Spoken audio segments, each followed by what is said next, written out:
Let's sort this out because I also went through this phase. People speak about being smart, being perfect, being confident. And as children, we were often taught about these things. We were reminded about these things. And as adults, also, we discuss a lot. Even before becoming a trainer, I thought you have to have all these aspects, but nobody's born that way. And many of us work on the skills. So, how do we decode, especially when we know that we can understand English, but we are not able to speak? When you're not able to completely transfer the thoughts that you have in your mind into the desired language, then that becomes an issue. And when it happens repeatedly, it can really be irritating, annoying. Forget about being embarrassed, but you're trying. And when you're trying, it's not happening. I think these are some of the things that we have to work on today, and I'll help you sort it out. Because if you sort it out, you're actually decluttering the mind. As you know, all the thoughts come to the mind in a cluttered way. Sometimes it's like the hard, heavy raindrops falling on the roof. You hear it, you're unable to track from where it's coming exactly. So thoughts are like that. And then we sequence it, we edit, we filter, and that's how we speak. So when it comes to speaking practice, or when you really want to speak to somebody, it's difficult to completely meet your expectation. So before becoming a trainer, I used to work a lot on my language. Even now, I work on modules and so many other aspects. But if I've reached a stage where I'm able to train people and if I'm a certified tutor, I think I've been following these steps and I would like to share it with you. And it's quite easy. It's not just about being consistent, but if you just declutter your mind and begin this way, it can really help you. Trust me, believe me. So there was a time when I used to always look for the perfect language, perfect word, appropriate word, the right sentence, the perfect timing. That's not possible. We have to just speak when you really feel like doing it. It's good to be smart, it's good to be confident, and also it's good to think about perfection, but there's nothing known as perfect language. And you shouldn't be waiting for the perfect time. Just begin speaking. Do you make mistakes while using your native tongue? I do. Just like that, native speakers of English also make mistakes. And as tutors, what I do is, I've already spoken about this, we look at the pattern of errors. If you make just one mistake, it actually doesn't bother us. It bothers no one. According to English language teaching, one mistake, two mistakes, three mistakes here and there, it's okay, it's pardonable because you're speaking, you're not a robot. So there you're analyzing, you're processing your thoughts. But if you follow a pattern of error, that is when you have to be worried about. So that is where this comes specific, even if you're a beginner. Now, how to make it specific? That is a question. I'll give an example. If you're working on your vocabulary, if you have already decided your goal, you can write down the names of 15 fruits and vegetables. Make sure that you consume them or you're at least familiar with it. So write down the names, prepare a list. Writing can also sharpen your brain power. Another example is, if you're working on your speech, try introducing yourself. Don't bother about the mistakes. You just try introducing yourself, and then you can speak about your family members also. So this is how you're going to be specific when you work on vocabulary, new words, or when you want to become better at speech. Now remember, when I say vocabulary, it's not about the most difficult words that you're not able to break open. I'm also referring to those words that can be used in your daily life, because that makes your practice and goals easier. Native speakers of English also make grammatical errors, and that need not be considered as very big errors. So when you begin speaking a foreign language, don't wait for the perfect R. You have to begin speaking just like that. You don't have to wait for your language to be perfect. But there is something that you need to pay attention to. I know what you're thinking. Despite listening to a lot of podcasts, reading books, taking courses, enrolling in different types of sessions, or even certified courses, maybe you're not able to meet your expectations. We are coming to that. So be specific with the area. So even if you're an advanced learner, if you want to work on vocabulary, idioms, phrases, or if you want to just beautify your language, you can go for that. We get bits of knowledge information in the form of shorts, reels, articles, short articles, long articles. It's good to expose to different things so that you can work on the specific area. If you're finding it difficult to use prepositions, go for that. So whenever you read, focus on that. I've done videos on this, go back to that. So that is being specific. So when I began concentrating and focusing on being specific on short-term goals, on targeted areas, I think that is when I understood I need to work on so and so skills. And when you begin, you don't have to work on all the four skills: writing, reading, speaking, listening. It's not possible. We'll come to the point down the lane. The second point is M, that is measurable. Make it measurable. You don't have to do everything at the same time. Suppose you want to get into the habit of reading. If you really want to develop your habit of reading, but you're not interested in books, don't worry. You get to hear people saying, even I say, read, read. Reading is the best way to work on your language. If you really want to get into the habit of reading or anything, but you don't know how to do it, begin taking short steps. Read 2 pages today, tomorrow 5 pages, and after that you can again reduce it to 3. You need to increase that curiosity. You can stop reading after finishing maybe 3 pages. You don't have to force yourself to complete the entire chapter or even the book. You cannot complete the entire book in a day, but entire chapter, it's okay, just 3 pages. Short and steady steps make it measurable. So measure. If you want to learn some new words, go for 20 words, 5 words, 3 words a day.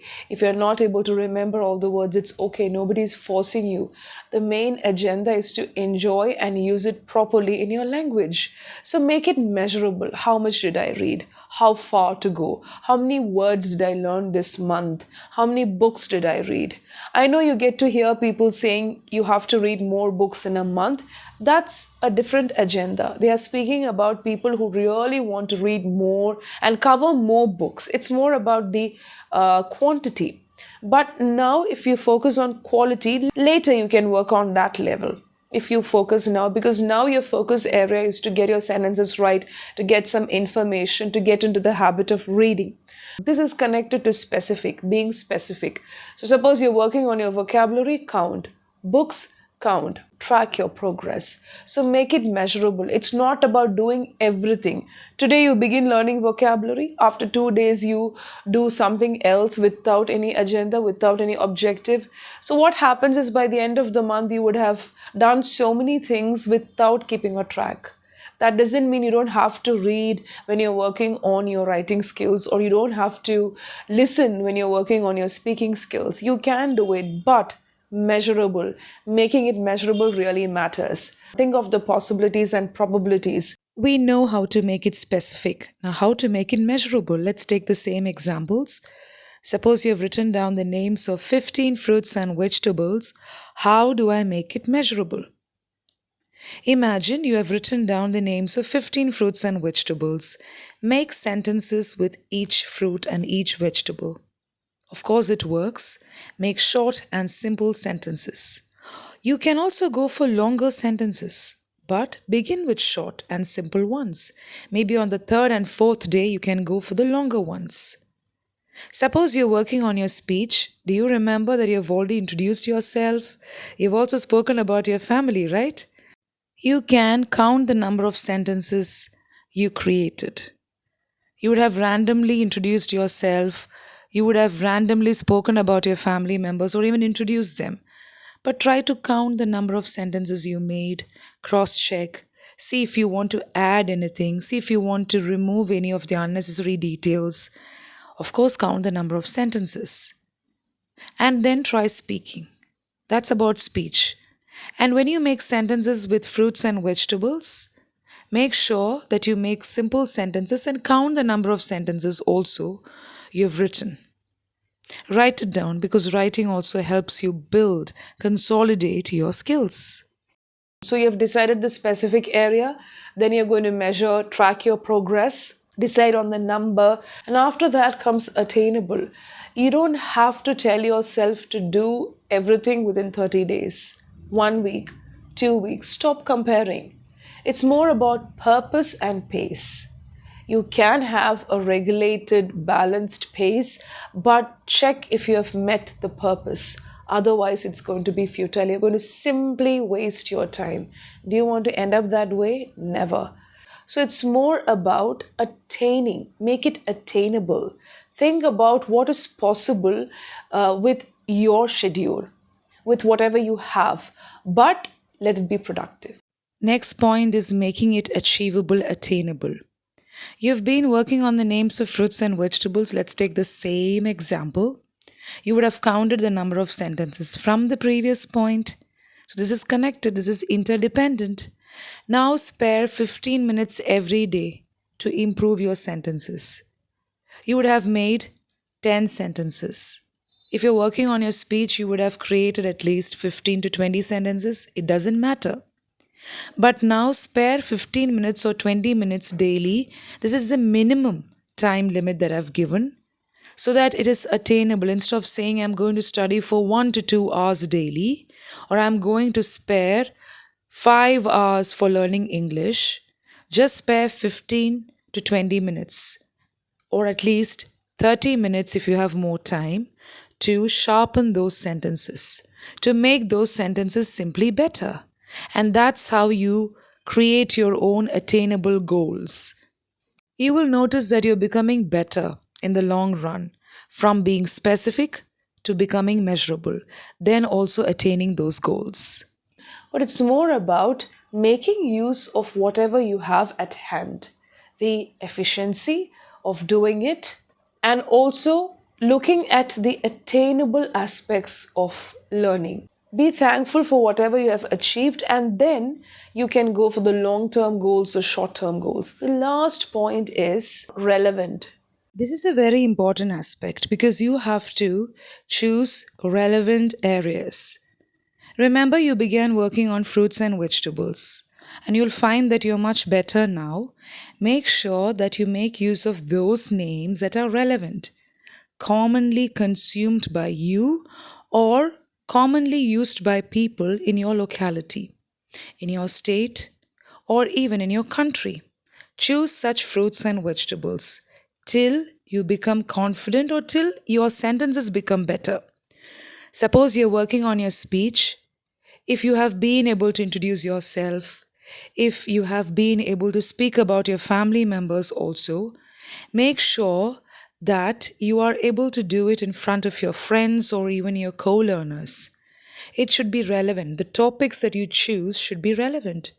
Do not speak about those topics that are not familiar to you or even about those topics where much information is needed. These are the initial stages of your learning. Make it familiar. Begin with something that you already know, and that's how it becomes relevant. Introducing yourself, speaking about your family members is always relevant because as you work in a place or when you speak to people, self introduction is a must. You know how essential it is. Please check the relevant resources. Resources means it can be your co-learners, tutors. If it's social media, then you can go for that. Otherwise, web pages, website, books, resources. We know when we have many options, it's difficult to filter the options. I spoke about specific, being perfect. Because when you have many options, you may not know how to start, where to begin, how to proceed. Go for relevant things that can really help you. Even on YouTube, I've spoken about this earlier. I am referring to wrong methods of learning. You have everybody who's a tutor on YouTube. You go for the methods that really work for you because everybody shares the methods that works for them. And sometimes they just read and they reproduce that through a content. Now you have to analyze. So if you have been working on being specific, attaining the measurable aspects, then going for something that is attainable, achievable, and then going to relevant resources, it'll be easier. These all are interdependent. The last one is time bound. We get to hear people saying learn English within 30 days, 90 days, 10 days, 1 week. See, it's all about how much they progress. It's not about finishing everything. It's not possible. It's all about how much you can do in a week, within 3 days, within 90 days. This could be an area where people become underconfident. You may start comparing the time bound aspect with your co learners. You have to set the specific time limit. It need not be a deadline. Do not confuse this with a deadline. You can make it 3 days, 1 week, 1 month. Nobody's asking you to complete all these aspects within 6 months or even 3 months. But short steps, steady steps can bring about the change. So begin with 5 days if you're working on fruits and vegetables. Write it down, begin with specific, then go to measurable, then go to attainable, and then you can come to the relevant aspect. All these things happen simultaneously. But now we have reached the point of being time bound because you shouldn't end up wasting your time by postponing. So try to achieve this within a month. You begin with 7 days, then go to 15 days if you're working on something that's really difficult. The second example was about self introduction and speaking about your family members. For that, maybe you can take 15 to 20 days. I'm giving the maximum number of days so that you don't feel pressurized. Some people may work on this skill within 7 days, 5 days. But remember, slow and steady and consistent people always wins the race. It's easy to put a tick on your checklist, but always check if it's going to stay with you. That is the point. So all the others are connected, being specific, measurable, attainable, relevant, and then time bound. Within 10 days or in this particular time frame, what am I going to do? What is my plan? It's not about writing down everything and being rigid because I've tried that in my life. It's not going to work. It's all about being flexible at the same time, having an outline. So it should be time bound so that when you already know what is going to work for you, what is attainable and relevant, this particular part becomes really easy. Believe me. Short videos really help me. So I think this short video will definitely help you because it's not just about being smart, but it's SMART. Yes, the acronym. Happy learning.